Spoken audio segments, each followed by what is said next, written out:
दोस्तों नमस्कार। चुनावी मौसम में नारों और वादों की गूंज के बीच एक सवाल हमेशा उठता है। हमारे नेता जो देश की सेवा का दावा करते हैं, खुद कितने संपन्न हैं?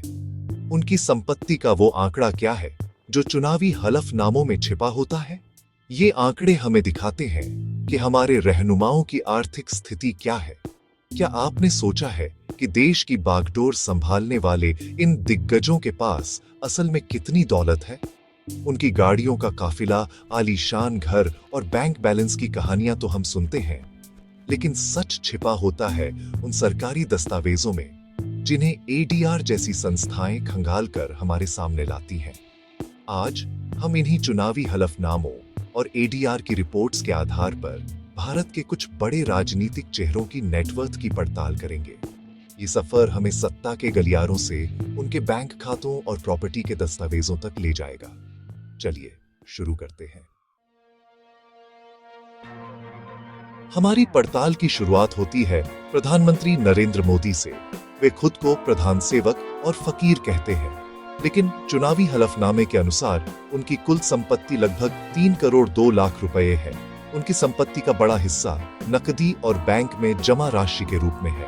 उनके पास स्टेट बैंक ऑफ इंडिया में फिक्स्ड डिपॉजिट्स हैं। दिलचस्प बात यह है कि उनके नाम पर कोई वाहन या आवासीय संपत्ति नहीं है।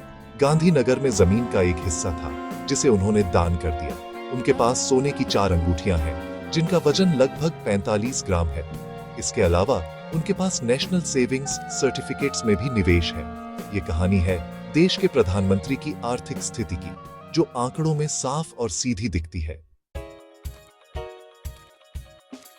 अब हम रुक करते हैं कांग्रेस पार्टी के पूर्व अध्यक्ष राहुल गांधी की ओर। 2024 के चुनावी हलफनामे के अनुसार उनकी कुल घोषित संपत्ति 20 करोड़ रुपए से कुछ ज्यादा है। उनकी संपत्ति का बड़ा हिस्सा लगभग 11 से 12 करोड़ रुपए स्टॉक मार्केट और म्यूचुअल फंड्स में निवेश किया गया है। यह दिखाता है कि वे एक सक्रिय निवेशक हैं। अचल संपत्ति की बात करें तो उनके पास दिल्ली के मेहरौली में खेती की जमीन और गुरुग्राम में ऑफिस स्पेस है। हालांकि उन पर कुछ लाख रुपए का कर्ज भी है।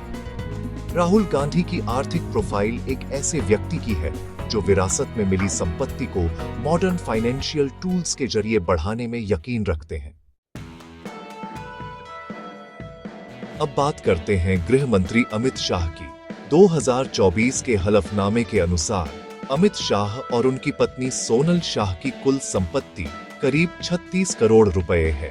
उनकी संपत्ति का बड़ा हिस्सा लगभग 17 करोड़ रुपए लिस्टेड कंपनियों के शेयर्स में निवेश किया गया है।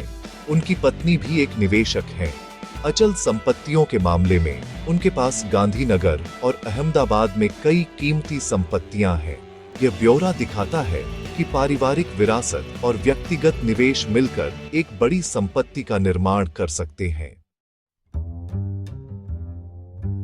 देश के 3 बड़े नेताओं की संपत्ति देखने के बाद यह जानना दिलचस्प है कि भारत के 90% से ज्यादा सांसद करोड़पति हैं। कुछ नेताओं की संपत्ति तो कल्पना से भी परे है। आंध्र प्रदेश के पूर्व मुख्यमंत्री चंद्रबाबू नायडू और उनके परिवार की संपत्ति सैकड़ों करोड़ में है। कर्नाटक के उप मुख्यमंत्री डी.के. शिव कुमार की घोषित संपत्ति 1000 करोड़ रुपए से भी ज्यादा है। 2024 के लोकसभा चुनाव के सबसे अमीर उम्मीदवार थे डॉ. चंद्रशेखर पेम्मासानी, जिनकी संपत्ति 5700 करोड़ रुपए से भी ज्यादा है। यह दिखाता है कि भारतीय राजनीति में अब अरबपति भी अपनी किस्मत आजमा रहे हैं। यह एक नया ट्रेंड है जो भारतीय लोकतंत्र के भविष्य पर कई गंभीर सवाल खड़े करता है।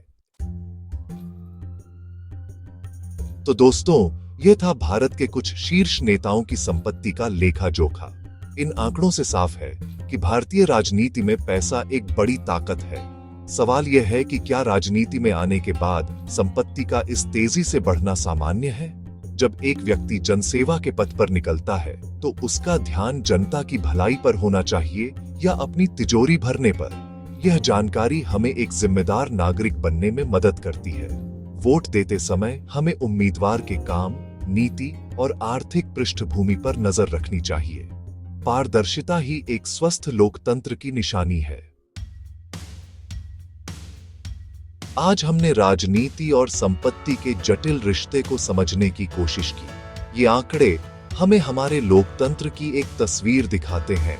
ये पड़ताल हमें याद दिलाती है कि एक जागरूक नागरिक होना कितना महत्वपूर्ण है। जब हम अपने नेताओं को चुनते हैं तो हम उन्हें अपने भविष्य को आकार देने की शक्ति भी सौंपते हैं। अगर आपको यह वीडियो जानकारीपूर्ण लगा तो इसे शेयर करें, वीडियो को लाइक करना और हमारे चैनल को सब्सक्राइब करना न भूलें। मिलते हैं अगले वीडियो में एक नए विषय के साथ। जय